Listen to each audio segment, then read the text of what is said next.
ঈদের আনন্দ শেষ, এখন আবারও খেলাধুলায় মজবে বাংলাদেশ।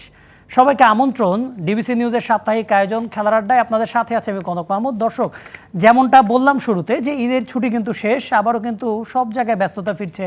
সরকারি বেসরকারি যে অফিসগুলো আছে সেগুলো খুলে যাবে, আর ক্রীড়াঙ্গনের মানুষরা যারা আছেন তারা তো ব্যস্ত হয়ে পড়বেন। তারা ঠিক যেটা করছিলেন আবার সেটাই শুরু হবে, আর আমরাও কিন্তু আলোচনা শুরু করে দিলাম সেই খেলাধুলা নিয়ে। আমি আপনাদের সাথে আছি কনক মাহমুদ, আর আমাদের সাথে আজকে এই ঈদের পরে যে ক্রীড়াঙ্গনে ব্যস্ততা ফিরছে সেইগুলো নিয়ে আলোচনা করব। আমাদের সাথে স্টুডিওতে আছেন আমাদের জনপ্রিয় ক্রীড়া সাংবাদিক আমার সতীর্থ রিয়াসাত আজিম, এবং একই সাথে আছেন বসুন্ধরা কিংস, বাংলাদেশের জনপ্রিয় ক্লাব বসুন্ধরা কিংসের মিডিয়া এবং মার্কেটিং ম্যানেজার মিস্টার আহমেদ সাহেব। আপনাদের দুজনকেই স্বাগত আমাদের স্টুডিওতে, এবং বাসি ঈদ মোবারক। দর্শক, আমরা বেশ কিছু বিষয় নিয়ে আলোচনা করব। সেটা হচ্ছে ঈদের ছুটি শেষে আবারও ব্যস্ততায় ফিরছে দেশের ক্রীড়াঙ্গন, আমরাও কতটা প্রস্তুত, এবং ক্রিকেটে সামনে জিম্বাবুয়ে সিরিজ আছে, আর একই সাথে ফুটবল কিন্তু প্রস্তুত হচ্ছে একটা বড় পরিসরে প্রবাসী এবং বংশোদ্ভূত ফুটবলারদের ট্রায়াল নিয়ে। তো এই আয়োজনগুলো আমাদের জন্য কতটুকু ইতিবাচকতা কিংবা কতটুকু নেতিবাচকতা বয়ে নিয়ে আসবে সেগুলো নিয়ে আলোচনা করব। আমরা ঈদ মোবারকের কথা বলছিলাম, বাসি ঈদ মোবারক। রিয়াসাত আজিম, আপনি তো হ্যাঁ, আমি আপনার জায়গাটা নিয়ে নিয়েছিলাম কিছুক্ষণের জন্য, আপনিও কিছুদিনের জন্য আপনি আমার জায়গাটা নিয়ে নিয়েছিলেন। ঈদে অনেকদিন পরে আপনাকে টিভি পর্দায় দেখলাম, আপনি শো করলেন ডিবিসির পর্দায় ক্রীড়া তারকাদের সাথে, সাবেক বর্তমানদের সাথে। কেমন কাটলো আপনার ঈদটা? অনেকদিন পরে নিজেকে টিভি পর্দায় দেখলেন, কেমন লাগলো, আর ঈদটা কেমন কাটলো? টু বি ভেরি অনেস্ট, ইউটিউবের পর্দায় বেশি দেখা হয়েছে। আপনাদের যে সোশ্যাল হ্যান্ডেল সেটা ফলো করা হয়, ডেফিনেটলি আমার প্রোগ্রামসগুলো আসলে ওখানটাই দেখা বেশি হয়েছে। এর মানে হচ্ছে যে আসলে খুব ব্যস্ত ছিলাম, টু বি ভেরি অনেস্ট। একটা জিনিস কি, মানে যখন থেকে আসলে একদম ফিক্সড জব ছেড়ে দিয়েছি, তারপর থেকে হচ্ছে একটা ফ্রিডম তৈরি হয়েছে। সেটা হচ্ছে যে চাইলে কিছু একটা করব, না চাইলে মন না চাইলে করব না। সো ওই মুডেই ছিলাম। গতকাল থেকে সেই মুডটা নাই, কাজ কামে আবার ব্যস্ত হওয়া শুরু হয়েছে। আজকে শুক্রবার, ভাবছিলাম যে মোটামুটি আবারও সেই ঈদের 1-2 দিন পরের যে মুড ছিল সেই মুডে ফিরে যাব, বাট আপনি আমাকে আগে থেকেই রেখেছেন। অবশ্যই, মানে রিয়াসাত আজিম বেশ ফ্রিডম উপভোগ করছেন, কিন্তু অনেক সময় আমরা এমন ভাবে বলি সেই ফ্রিডমটা উনি উপভোগ করতে পারেন না। অনেক কৃতজ্ঞতা যে তিনি সেই ব্যস্ততার মধ্যে চলে এসেছেন। আমরা আহমেদ শাহেকের কাছে যাব। আহমেদ শাহেক সাম্প্রতিক সময়ে মানে আন্তর্জাতিক কিংবা দেশের ফুটবল নিয়ে বেশ ভোকাল আছেন, এবং আপনার মতামতগুলো সবাই বেশ সাদরে গ্রহণ করছে। আপনার ঈদ তো বাড়িতে কাটিয়েছেন, তবে ঈদের আনন্দ যাই হোক, এখন ঈদের আনন্দ কিছুটা হলেও ভাটা পড়েছে, কারণ হচ্ছে যে আপনি বসুন্ধরা কিংসে আছেন। বসুন্ধরা কিংসের সভাপতি, যিনি কিনা বাংলাদেশ ফুটবল ফেডারেশনের সিনিয়র সহসভাপতি ইমরুল হাসান, ওনাকেও অ্যাপ্রোচ করা ছিল শুতে আসার জন্য। আজকে উনি অসুস্থ হয়েছেন, হাসপাতালে ভর্তি হয়েছেন। বসুন্ধরা কিংসের একজন অফিসিয়াল হিসেবে যদি একটু জানাতেন ওনার সবশেষ অবস্থাটা। জি, উনি আজকে আসলে এভারকে হসপিটালে অ্যাডমিটেড হয়েছে। ওনার আসলে চেস্টে পেইন ছিল, তো ডাক্তাররা 24 আওয়ার্সের অবজারভেশনে রেখেছেন, এবং কালকে আশা করি একটা পজিটিভ নিউজ আমরা পাবো। বাট এখন এই মুহূর্তে এই পর্যন্ত ডাক্তাররা এখন আর কিছু অবজারভেশন আর কি রিভিল করতে যাচ্ছে না। তো আশা করি কালকে আমরা একটা ভালো নিউজ দিতে পারবো। তো দেশবাসীর কাছে এটাই চাওয়া থাকবে যেন তার জন্য দোয়া করা হয়, তিনি যেন সুস্থভাবে আমাদের মাঝে আবার ফিরে আসেন। অবশ্যই আমরাও তাই দোয়া করি। ইমরুল হাসান যথেষ্ট পরিমাণ মানে ফুটবল প্রিয় একজন মানুষ এবং স্বাস্থ্য সচেতন। তিনি অসুস্থ হয়েছেন, তিনি খুব শীঘ্রই ফিরে আসবেন। আমরা একটু আজকের আলোচনায় চলে যেতে চাই। ঈদের ব্যস্ততা শেষ, এখন খেলাটা শুরু হবে। আমরা শুরুতেই একটু আহমেদ শাহেকের কাছে যেতে যাচ্ছিলাম, যে এই যে আমাদের ফুটবলে এখন তো জুনের আগে আর ইন্টারন্যাশনাল কোনো আমাদের ফিক্সচার নেই, কিন্তু তার আগে একটা বলা হচ্ছে প্রায় 30 জন প্রবাসী নিয়ে কিংবা বংশোদ্ভূত ফুটবলার নিয়ে একটা বড় ধরনের ট্রায়ালের আয়োজন করা হবে। বাংলাদেশ ফুটবল ফেডারেশনের সহসভাপতি ফাহাদা করিম তিনি বিষয়টা আমাদেরকে নিশ্চিত করেছেন। এই জিনিসটা কিভাবে দেখছেন? মানে জিনিসটা কি মানে অনেক বড় পরিসরে হচ্ছে কিনা, মানে পরিকল্পনাটা তাই কি মনে হচ্ছে কিনা? এত বংশোদ্ভূত ফুটবলার কি আমাদের আছেন যে 30 জনের মতো এরকম প্রায় আসবেন? শুরুতে জিনিসটা ক্লিয়ার করতে চাই যে ফেডারেশন কখনো ট্রায়ালের কাজ করে না, এটা ফেডারেশনের কাজ না। ট্রায়াল করবে ক্লাব। কিন্তু বাংলাদেশের ফুটবল ফেডারেশন বা এটার ম্যানেজমেন্ট এরকম যে এখানে বিএফএফ আর কি ট্রায়াল করে, কারণ আমাদের ক্লাবগুলো ওভাবে ট্রায়াল করার খুব একটা বেশি আগ্রহ প্রকাশ করে না, এটা যেটা কিনা অতীতে দেখা গেছে। তো এখন যে জিনিসটা হয়েছে যে হামজা আসার কারণে অনেক ইন্টারেস্ট ক্রিয়েট হয়েছে, যারা কিনা আগে খুব একটা বেশি সাহস পাচ্ছিল না তারা হয়তো এখন নিজেদেরকে একটা ট্রাই করানোর চেষ্টা করছে যে দেখি যে আসলে আমরা ওই লেভেলে যেতে পারি কিনা।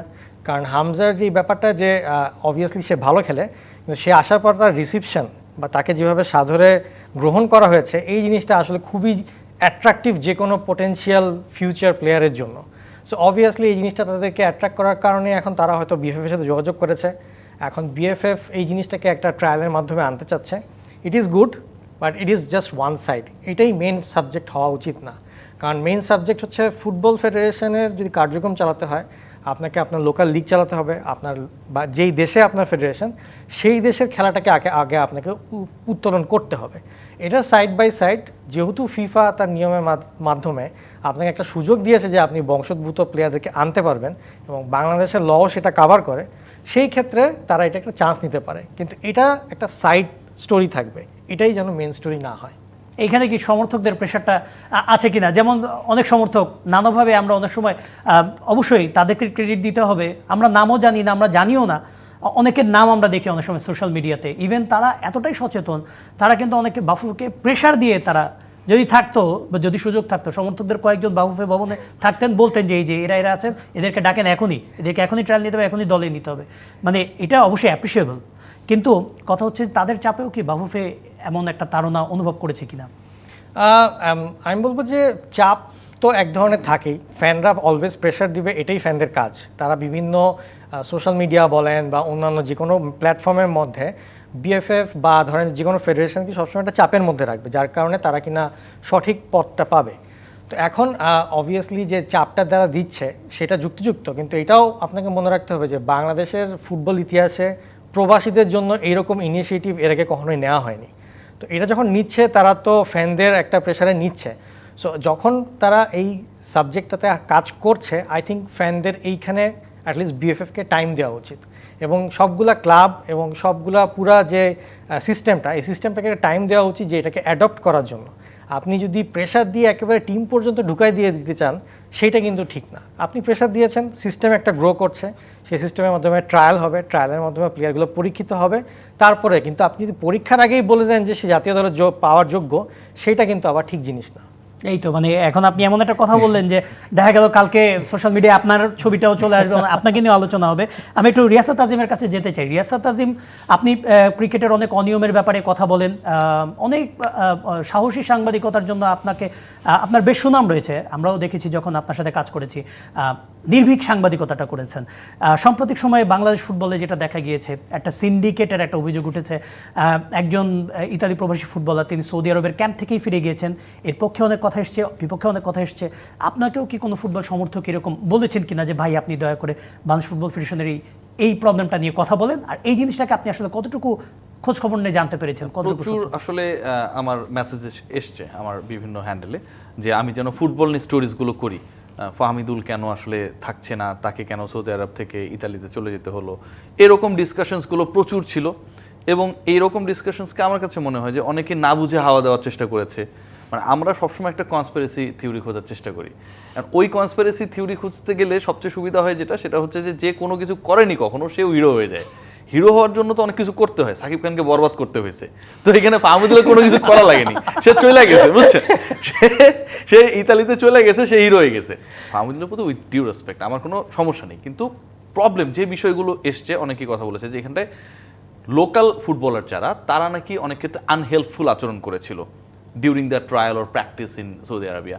আমরা জানি না কিন্তু সত্য মিথ্যা যে আসলে কি হয়েছিল, সে শৃঙ্খলা ভঙ্গ করেছে, কোন পার্টিকুলার জায়গায় আসলে সেই ডিসিপ্লিনটা ব্রেক হলো সেটার ব্যাপারেও কিন্তু কোনো প্রপার এভিডেন্স এখন পর্যন্ত নেই। সো যখন এই ব্যাপারগুলো ক্লিয়ার হবে না, তখন কিন্তু যে যত বড়ই হোক, ডিয়াগো ম্যারাডোনা অনেক বড় ফুটবলার ছিলেন, বাট আপনি যখন একটা প্রপার সিস্টেমের বাইরে গিয়ে বা ওটাকে ব্রেক করার চেষ্টা করবেন, আপনাকে ভাই ওটা শাস্তি ভোগ করতেই হবে।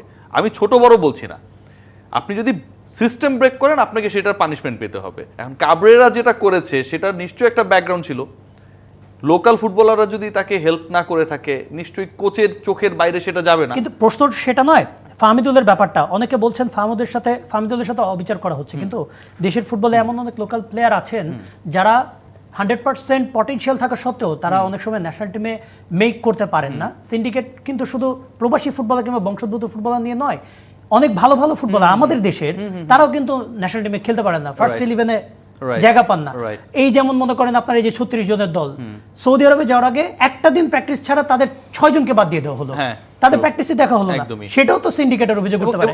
এবং সবচেয়ে বড় যেটা সেটা হচ্ছে যে এগুলোর কোনো ক্লিয়ার ডেসক্রিপশন দেওয়া হয় না কি কারণে এই সিদ্ধান্তগুলো গ্রহণ করা হয়। ফেডারেশনের সাথে ক্লাবের সম্পর্কের জায়গাগুলোও কিন্তু অস্পষ্ট। আমরা বিভিন্ন সময় দেখেছি, বসুন্ধরা কিংসের ভাই আমাদের সাথে রয়েছে, যে ক্লিয়ার একটা কমিউনিকেশনসের অভাবে বসুন্ধরা কিংস বা অন্য একটা ক্লাব বলছে যে আমরা ফুটবলার ছাড়বো না, ফেডারেশন বলতেছে তোমাদেরকে প্র্যাকটিসে আসতে হবে। প্রচুর ঘটনা ঘটে, প্রত্যেকটা সিজনে ঘটে, যখনই আমাদের কোনো ইন্টারন্যাশনাল ফ্রেন্ডলি আসে তখনই এই ঘটনাগুলো ঘটে, কম বেশি ঘটতেই থাকে। সো সবচেয়ে বড় জায়গাটা কি, যে রিলেশনশিপের জায়গাটা আপনি কতটুকু ক্লিয়ারলি ডিল করছেন। এখন আপনি ধরেন 30 জন 40 জন প্রবাসী ফুটবলারকে নিয়ে ডিল করা শুরু করে দিলেন, তাদেরকে আপনি ট্রায়ালে ডাকলেন। উনি যেটা বললো যে ট্রায়াল তো আসলে শেষ কথা না, ট্রায়ালে ভালো করলো ন্যাশনাল টিমের ফুটবলার হয়ে গেল, এটা তো সিস্টেম হতে পারে না। আপনি ট্রায়ালে ভালো করলেন, তার জন্য আপনি এক্সট্রা কনসেন্ট্রেশন দিচ্ছেন, কিন্তু আপনি আপনার লোকালদের জন্য কি কনসেন্ট্রেশন দিচ্ছেন, এটা কিন্তু একটা বড় প্রশ্ন। আপনার লোকাল ফুটবলাররা যারা ওইরকম অ্যাটমসফিয়ারে থাকে না, ওইরকম পরিবেশে থাকে না, ওইরকম ক্লাব এনভায়রনমেন্ট পায় না, যাদেরকে আপনি বাইরে থেকে আনছেন, তারা তো একটা প্রপার গাইডেন্সের মধ্যে থাকে। সবাই তো আর বসুন্ধরা কিংস চালায় না, আরামবাগও রয়েছে এখানটায়। সো ওই ফুটবলারদেরকে আপনি আগে প্রায়োরিটি দিবেন, নাকি আপনি তাদেরকে এই ভাইবসটা দিবেন যে তুমি যেহেতু বিদেশে থাকো না, তুমি আমার এখানে ভাই গরিব মানুষ, তোমার ব্যাপারে আমার কনসেন্ট্রেশনটা কম, আর ওরা যেহেতু বাইরে থাকে ঠিক আছে ওর ব্যাপারে আমি একটু ভালোবাসা জ্ঞাপন করছি। সো এইরকম যদি হয়, এটা কিন্তু ইন্টারনালি একটা অসন্তোষ তৈরি করে কনক। এটা একটা ছোট অফিসের মধ্যে হতে পারে, আর ফুটবল টিম তো অনেক বড়, পুরো দেশকে রিপ্রেজেন্ট করে, পুরো দেশকে রিপ্রেজেন্ট করে। আমরা আহমেদ শাহের কাছে জানতে চাচ্ছিলাম যে কারণ তো অনেক আছে, এখানে কি একটা কারণ আছে যে আমরা আসলে খুব শর্টকাট প্রবণ জাতি, আমরা রাস্তায় রং সাইডে যেতে পছন্দ করি শর্টকাট মারার জন্য, শর্টকাট করার জন্য আমরা যদি অন্যের ক্ষতিও করতে চাই অনেক সময় সেটাও হয়ে যায়, আমাদের জানতে অজান্তে হয়ে যায়। আমরা কি এই শর্টকাটটার জন্য কি বাংলাদেশ ফুটবল ফেডারেশনও চাইছে যে আমরা প্লেয়ার তুলে নিয়ে আসবো, তারপরে তাদেরকে প্রসেস করে তাদেরকে ন্যাশনাল টিমে খেলাবো, তার থেকে বরঞ্চ আমরা কিছু নিউ ব্লাড, একদম রেডি ব্লাড পেয়ে যাই? এটার কারণে কি মানে খুব তাড়াতাড়ি এরকম খোঁজা হচ্ছে কিনা বয়সভিত্তিক দল এবং জাতীয় দলের জন্য? হ্যাঁ, সত্যি কথা বলতে প্রবাসী যেই বংশোদ্ভূত, যেটা ওয়ার্ল্ডের সব জায়গায় আর কি নেওয়া হয়, আপনার এখন যেটা আর কি একটা ট্রেন্ড শুরু হয়েছে, এটা বেসিক্যালি শর্টকাট টু সাকসেসিং। কিন্তু কোনো শর্টকাট টু সাকসেসে সাস্টেনেবল সাকসেস হয় না। সাস্টেনেবল সাকসেস করতে গেলে আপনাকে একাডেমি করতে হবে, প্লেয়ারের খেলাটা চলমান রাখতে হবে, লিগের মান আরও বাড়াতে হবে, ক্লাবগুলোর মান আরও বাড়াতে হবে। তো এগুলো হচ্ছে আপনার মেন স্ট্যান্ডার্ড। আর এটা যেহেতু এখন যে জিনিসটা হয়েছে যে 50 বছর আগে মাইগ্রেশন এত বড় একটা ব্যাপার ছিল না, কিন্তু এখনকার দিনে মাইগ্রেশনের ফলে দেখা যাচ্ছে যে বাংলাদেশের লোক ইংল্যান্ডে থাকছে, সেখানে গিয়ে তার ন্যাশনালিটি কিন্তু ছেলেটা কিন্তু ইংল্যান্ড ন্যাশনালিটি পাচ্ছে, কিন্তু তার কিন্তু এবিলিটি ওই লেভেলের না যে ইংল্যান্ড ন্যাশনাল টিমে সে খেলবে। তো তার খেলার তো একটা ইচ্ছা আছে, তখন সে অন্য একটা দেশে তার পাসপোর্ট যেহেতু বাবা মা যেহেতু পাসপোর্ট আছে, তার সেহেতু করার যেহেতু উপায় আছে, সে ওই রাস্তায় আর কি যাচ্ছে।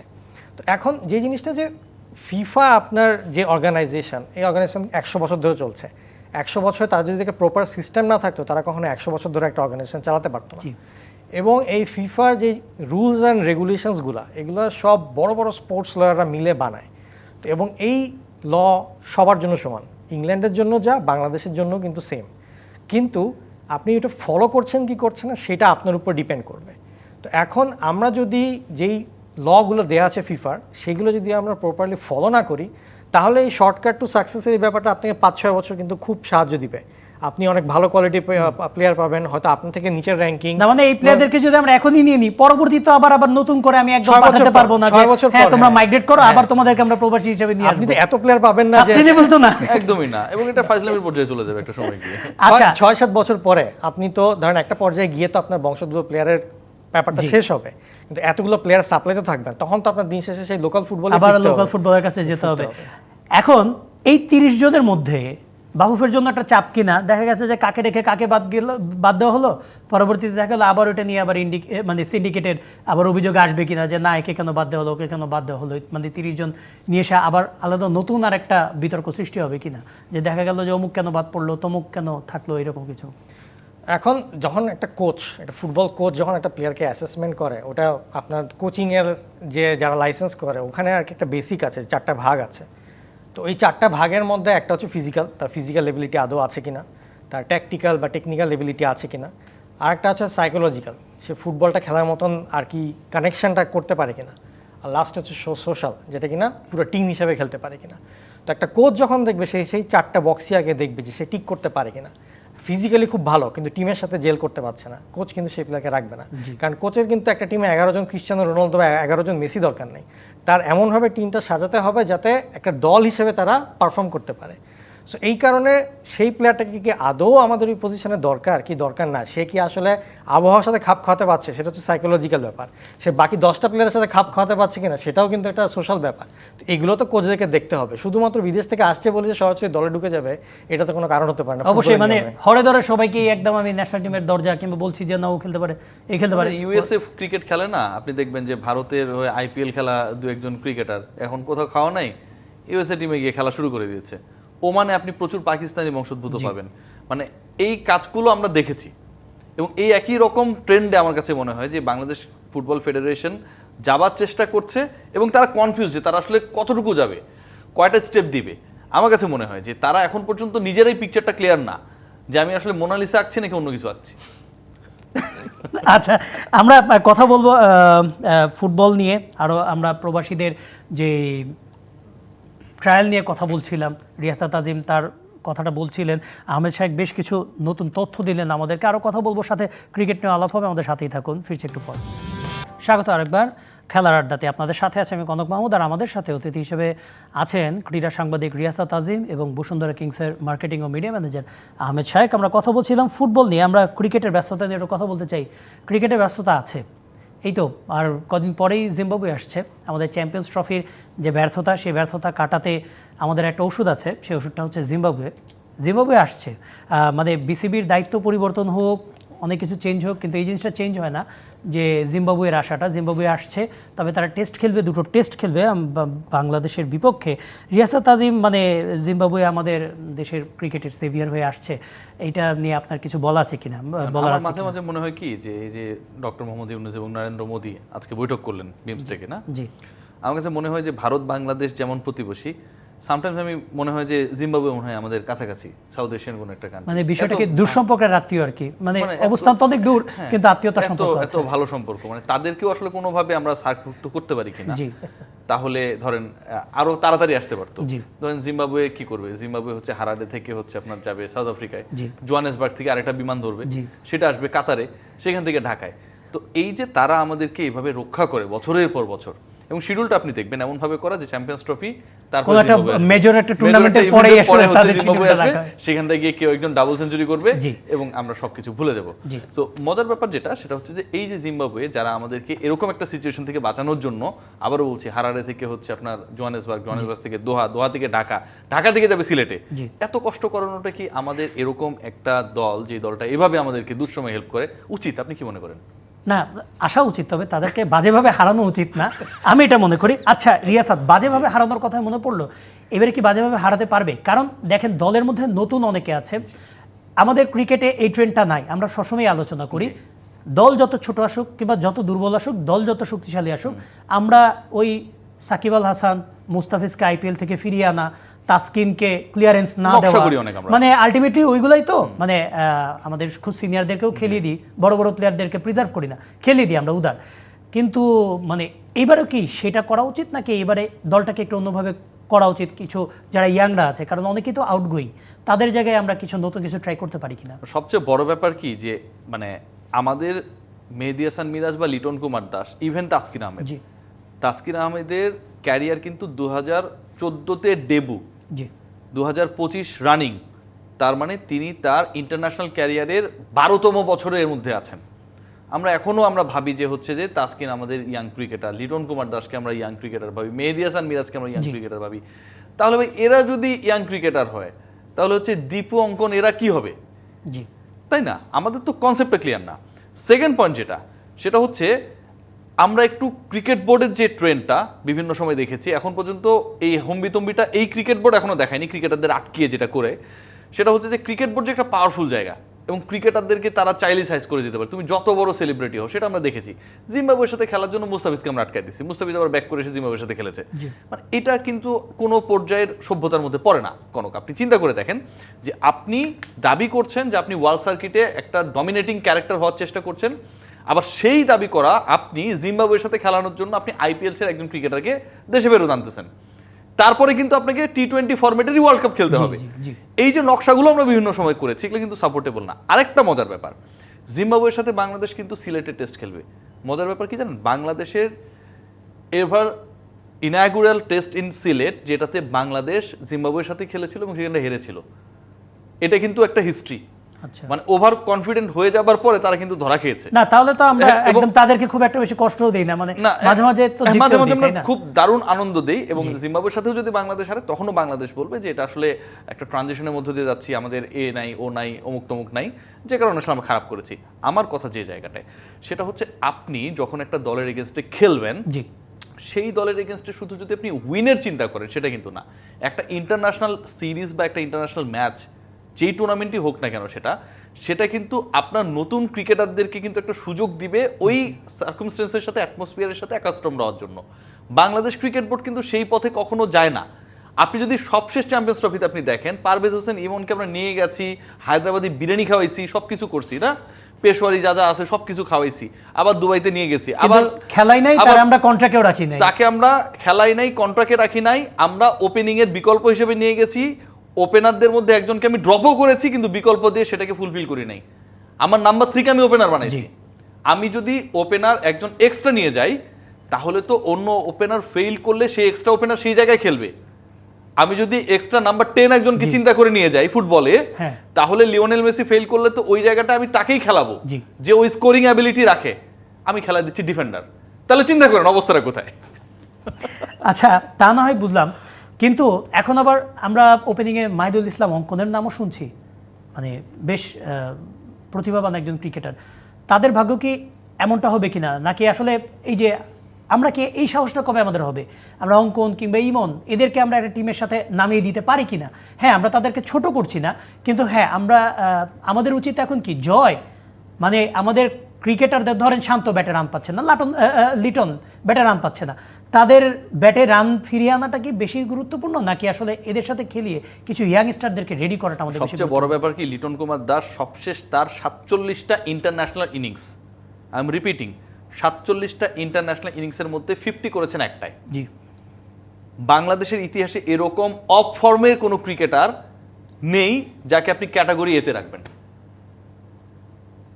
সার্কাস কিন্তু শামীম হোসেন পাটোয়ারি, যিনি উইন্ডিজের এগেনস্টে বাংলাদেশের সবশেষ ক্রিকেটীয় সাকসেস যদি বলেন, ওয়েস্ট ইন্ডিজে গিয়ে তাদেরকে টি-20-তে 3-0 হারানো, বিশাল সাকসেস। দুবারের বিশ্ব চ্যাম্পিয়নকে আপনি তাদের ঘরে গিয়ে হারাইছেন। ওই 3-0-তে হারানো বাংলাদেশের যে সিরিজটা, সেটা দুটায়, একটাতে 13 বলে 27 রান করেছে, আরেকটাতে 17 বলে 35 রান করেছিল। যেই ম্যাচে 17 বলে 35 রান করলো শামীম হোসেন পাটোয়ারি, তিনি ম্যান অফ দ্য ম্যাচ ছিলেন, তাকে আপনি কন্ট্রাক্টের মধ্যে রাখেন নাই। আপনি কার কাছে কি বলবেন? 47 ইনিংসে একটা 50, ইন্টারন্যাশনাল ইনিংসে টেস্ট, ওয়ানডে, টি-20, মানে সব জায়গায় কিন্তু তার মোটামুটি সাহারা মরুভূমি, তাকে আপনি রাখছেন ক্যাটাগরি এতে। আর আপনার রিসেন্ট পাস টি-20 সিরিজে আপনার দলকে বিশ্বকাপের দুবারের চ্যাম্পিয়ন দলকে হারাতে হেল্প করেছে, ওরে আপনি কন্ট্রাক্টেড ডি ক্যাটাগরিতে রাখেন। এখন আমি লিটন শান্তকেই কি জিম্বাবুয়েতে খেলানোর পক্ষে, তাদেরকে ফর্মে ফেরানোর জন্য, নাকি নতুন কাউকে ট্রাই করে? আমি ডেফিনেটলি নতুন, মানে আপনি যদি প্রপার ওয়েতে চিন্তা করেন, মাইকেল বেভান চেনেন তো, অসাধারণ খেলতো না, 50+ এভারেজ সেই সময় ছিল, ফর্মে থাকা অবস্থায় তাকে অস্ট্রেলিয়া ড্রপ করছে, আরেকজনকে সুযোগ দিচ্ছে তার থেকেও বেটার। আপনাকে তো ট্রানজিশনটা চিন্তা করতে হবে এভাবেই। আপনি ধরেই আছেন যে লিটনের থেকে প্রতিভাবান কেউ নাই, আপনি আগে থেকে আপনার হাইপোথিসিস যে রিয়াজ আদাজিমের থেকে প্রতিভাবান কেউ নাই, কনক মাহমুদের থেকে প্রতিভাবান কেউ নাই। এখন যদি কেউ থাকেও ভাই, ও কেমনে প্রতিভা দেখাবে? আমি তো ধরেই নিছি ওই চেয়ারে আপনি, এই চেয়ারে আমি, আর তো কেউ এখানটা আসতে পারতেছে না, দরজা বন্ধ। হ্যাঁ, বাংলাদেশ ক্রিকেট বোর্ড হচ্ছে ডিবিসি নিউজের এই মুহূর্তে দরজাটা যেমন বন্ধ, এই অবস্থায় আছে, ঢুকবে কেমনে বলেন? তা বুঝতে পারলাম। আমি একটু আহমেদ শাহেকের কাছে জানতে যাচ্ছিলাম, একদিকে বলা যায় বাংলাদেশ ফুটবল দলে কিন্তু এই সিচুয়েশনটা নাই। দেখেন, আনিসুর রহমান জিকো দেশ সেরা গোলকিপার, আমাদের সাউথ এশিয়ার অন্যতম সেরা গোলকিপার। আমাদের মাস্টার ট্যাকটিশিয়ান হাভিয়ার ক্যাব্রেরা, উনি কিন্তু আবার এসবের ধার ধারেন না, উনি অনেক সময় নামিয়ে দেন, ইয়াংদেরকে নামিয়ে দেন। এটা অনেকে বসুন্ধরা কিংসের নামে অভিযোগ তোলে যে বসুন্ধরা কিংস নাকি সিন্ডিকেট চালায়। তাই যদি হয় তাহলে বসুন্ধরা কিংসের বেস্ট গোলকিপার কেন দলে সুযোগ পান না, এটা একটু জানতে চাচ্ছিলাম। আর এইটাও আবার অনেক সময় দেখা যায় বসুন্ধরা কিংসে তিনি ম্যাচ পান না, অনেকে বেঞ্চ গরম করেন, কিন্তু তারা আবার ইন্টারন্যাশনাল ম্যাচ খেলেন। এখানে আসলে সবার অঙ্ক মেলে, কিন্তু ফুটবল দলের অঙ্কটা কেন মেলে না? পৃথিবীর কোনো কোচই চায় না ম্যাচ হারতে। ম্যাচ হারার জন্য না, একটা যেটা সবাই বলে যে সিন্ডিকেট এভরিথিং। তো অন্য প্লেয়ারদেরকে মানে আনকোয়ালিফাইড বা যেই প্লেয়ারগুলো আর কি আসে না, সেই প্লেয়ারদেরকে খেলায় নিজের চাকরি বিপদে ফেলানোর মতন বোকা মনে হয় পৃথিবীতে আর কেউ নাই।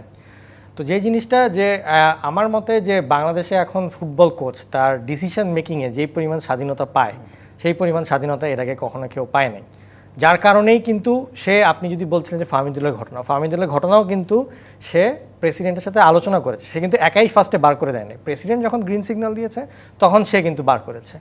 তো এখন এই যে ব্যাপারগুলো যে সিন্ডিকেটের কথাগুলো আসে, যেটা আমি আপনাকে একটু আগে বলছিলাম যে একটা দলে কিন্তু 11 জন ক্রিস্টিয়ানো রোনালদো বা 11 জন মেসির দরকার নেই। আপনার বিভিন্ন কোয়ালিটির প্লেয়ার বিভিন্ন পজিশনে লাগবে। এখন কথা আসতে পারে আপনার যে কেন এই বসুন্ধরা কিংসের প্লেয়াররা বেশি, এবং তারা তো মাঠের মধ্যেও খুব একটা ভালো পারফর্ম করছে না, যেখানে কিনা লিগে একটা প্লেয়ার এর থেকে বেটার করেছে। এখন এই যেই জিনিসটা যেটা হয়েছে ম্যাচের দিন, যে শুরুতেই কিন্তু জনি একটা মিস করেছে, তারপর হৃদয়ের মিস ছিল, তো এগুলো নিয়ে কথা কিন্তু অনেক উঠছে।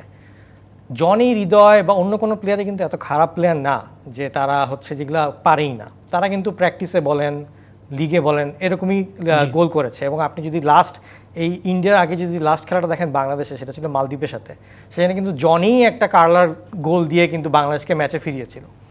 ব্যাপারটা এরকম না যে এদের এবিলিটি নাই, সমস্যাটা যে এরকম অ্যাটমসফিয়ারে তাদের কম্পোজারটা নাই। কম্পোজারটা হচ্ছে ওই রকম সিচুয়েশনে মাথা ঠান্ডা করে খেলার মতন, ওই কোন ডিসিশনটা মেক মানে আর করবে। কি ক্রিকেটারদের যে সমস্যাটা, হ্যাঁ, ফুটবলারদেরও মাঝে মাঝে এটা হয়ে আমাদের যায়। বাংলাদেশের সমস্যাটাই এটাই, তার কারণ হচ্ছে এগুলো কখন গ্রো করবে আপনার, যখন আপনার লোকাল লিগের স্ট্রাকচার, লোকাল লিগের অ্যাটমসফিয়ার ওই লেভেলের হবে, তখন আপনি ডিসিশন মেকিংগুলো ওই রকমভাবে আপনার এক্সিকিউট করবেন।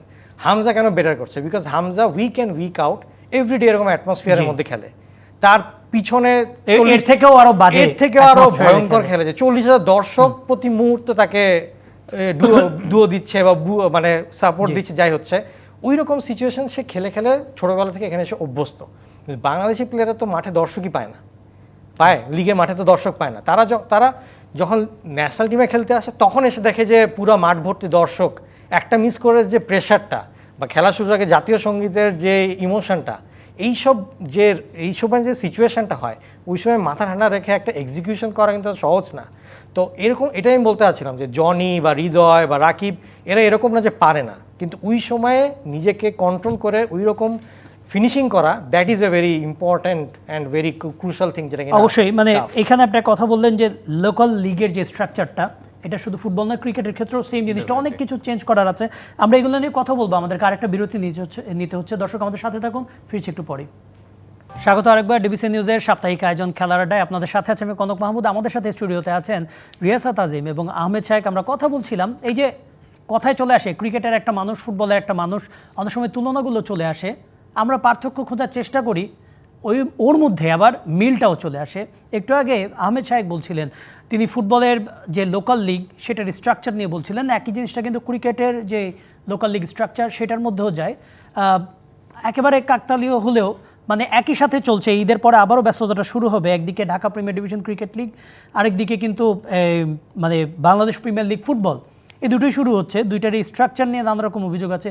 রিয়াসাত, ফুটবলে আপনিও দেখেছেন ফুটবলের ঘরোয়া লিগটা, মানে এই কাকতালীয়ভাবে দুটো দেশেরই, মানে আমাদের দেশেরই দুটো স্পোর্টস, মেজর স্পোর্টস, যার লোকাল লিগের অবস্থা একেবারে খুবই বাজে, স্ট্রাকচার করা উচিত, যেটাকে সংস্কার বলা হয় এখন, খুব জনপ্রিয় শব্দ।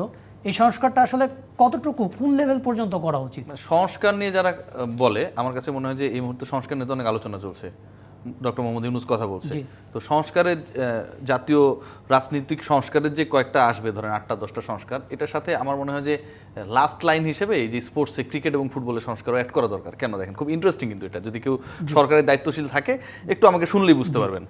ফুটবল ফেডারেশন, বাংলাদেশে ফুটবল সবচেয়ে পপুলার স্পোর্টস, মানে এটা নিয়ে কোনো আলোচনা নেই। আমি ক্রিকেট নিয়ে সারাদিন পড়ে থাকি, but I M a big fan of football, ঠিক আছে, ট্রু। ফুটবল ফেডারেশনের নিজস্ব কোনো মাঠ এখন পর্যন্ত হয় নাই। এখন ধরেন জমি কিনতে অনেক টাকা লাগে, একটা সময় তো ভাই এত টাকা লাগতো না, এখন আপনার জনপ্রিয়তা নেই, একটা সময় তো অনেক বেশি জনপ্রিয়তা ছিল, চাইলে পারতেন।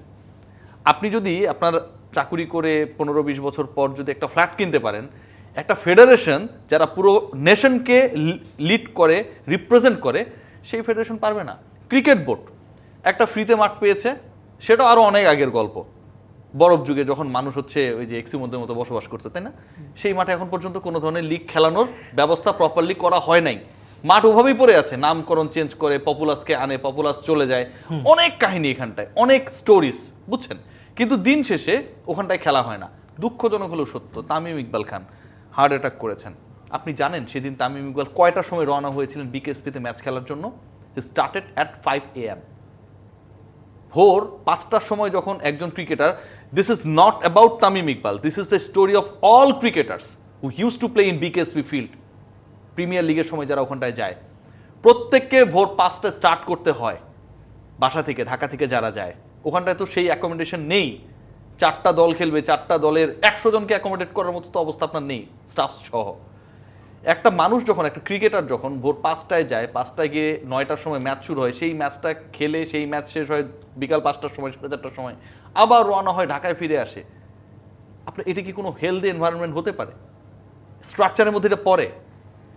আপনি এত গর্ব করেন না মানে ক্রিকেট নিয়ে, এটা ফুটবল, কেন হচ্ছে যে আপনার একটা মাঠ আছে পূর্বাচলের মতো জায়গায়, সেখানে অ্যাটলিস্ট প্লেইং কন্ডিশনটা এনে, সেটাই তো মানে প্রিমিয়ার লিগের খেলা দেখার নারায়ণগঞ্জে জন্য ফতুল্লার যে মাঠটা ফতুল্লা আছে, মাঠ আছে, পূর্বাচল আছে, দুইটা ওকে করলে বিকেএসপি তো 2টা খেলা আমার চালানো লাগে না, জি। করা হবে না।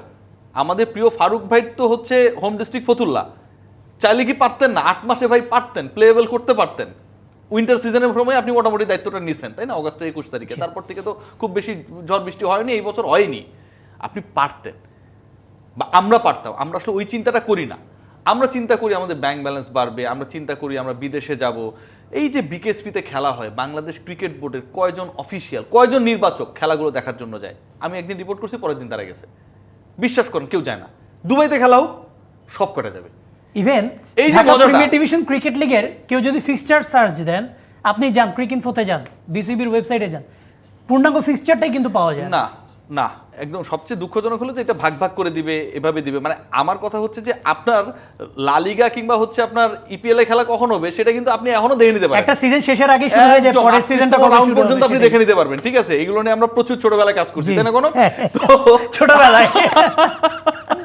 কিন্তু আপনি এটা পাবেন না, আপনি আপনার লোকাল লিগ সম্পর্কে জানতে আচ্ছা, পারবেন না। রিয়াসাত আজিম ক্রিকেটে যে প্রবলেমগুলি সব বলতে পারেন নাই, যেটা বলেন খুব অল্প অল্প করে বলেছেন। আহমেদ সাহেব, আমরা ফিক্সচার নিয়ে কোনো অভিযোগ নাই, তবে একটা জিনিস মাঠ নিয়ে আমাদের অভিযোগ আছে। আমাদের বঙ্গবন্ধু স্টেডিয়াম সেই প্রস্তর যুগ থেকে এখনও সেটি বারবার হয়ে আসছে, কিন্তু গত 5-6 বছরে সেখানে এখনও বাংলাদেশ ফুটবল দল ইউজ করতে পারে নাই। বসুন্ধরা কিংসের মাঠ এখন সবেধন নীলমণি, মানে কোনো কিছু হলে সেখানে যাওয়া, ট্রেনিং ম্যাচ। এছাড়া স্ট্রাকচারাল কিছু প্রবলেম আছে, কিছুটা আছে প্রচারগত সমস্যা, সামাজিক মাধ্যমে প্রচার, সব কিছু মিলিয়ে কী ধরনের স্ট্রাকচারাল চেঞ্জ আনা প্রয়োজন আমাদের? সবার আগে ক্লাবগুলোকে একটু সিরিয়াস হতে হবে। ক্লাবগুলো সিরিয়াস না, ক্লাবগুলো সিরিয়াস না বলতে যেটা বলছিলাম যে আজকে শোয়ের শুরুতে যে ফিফা নিয়ম কিন্তু অলরেডি বেঁধে দিয়েছে। তো ফিফার এরকম নিয়মও আছে যে ক্লাব লাইসেন্সিং করতে হয়। ক্লাব লাইসেন্সিং মানে আপনার একটা মাঠ থাকতে হবে, আপনার যে ক্লাবের যে স্ট্রাকচার থাকবে সেই স্ট্রাকচার, ইউথ একাডেমি, সব কিছু মিলায় ক্লাব লাইসেন্সিংটা হয়। তো আমাদের দেশের যে ক্লাবগুলো তারা খুব একটা বেশি ক্লাব লাইসেন্সিংয়ে আগ্রহী না। তারা যদি আগ্রহী হতো, অটোমেটিক্যালি ক্লাবের কোয়ালিটিগুলো বাড়তো, প্লেয়ারদের বের করে নিয়ে আসার যে পাইপলাইনটা আরও স্ট্রং হতো, এবং দিন শেষে লিগটা ভালো হতো। বিএফএফ অ্যাজ এ ফেডারেশন একটা লিগের একটা ফিক্সচার দিতে পারে, সে হচ্ছে ম্যাচটা পরিচালনার জন্য কিছু লোককে দিয়ে কাজ করাতে পারে। কিন্তু আপনি দেখবেন ওয়ার্ল্ডের সব জায়গায় লিগগুলো বেসিক্যালি প্রমোট করে কিন্তু ক্লাবগুলা, লিগগুলোকে কিন্তু উঠায় হচ্ছে ক্লাবগুলা। তো ফুটবলের এই সিস্টেমে আমাদের সমস্যাটা হচ্ছে যে আমাদের ক্লাব আছে বেশ কিছু, কিন্তু তারা কখনো ক্লাবগুলোর জন্য ওরকমভাবে ক্লাবগুলোকে বড় করে না। সব সময় হচ্ছে ফেডারেশন ভিত্তিকই আর কি সব কিছু, যেরকম যে ট্রায়ালের কথা বলছিলাম, সব কিছু ফেডারেশন ভিত্তিক।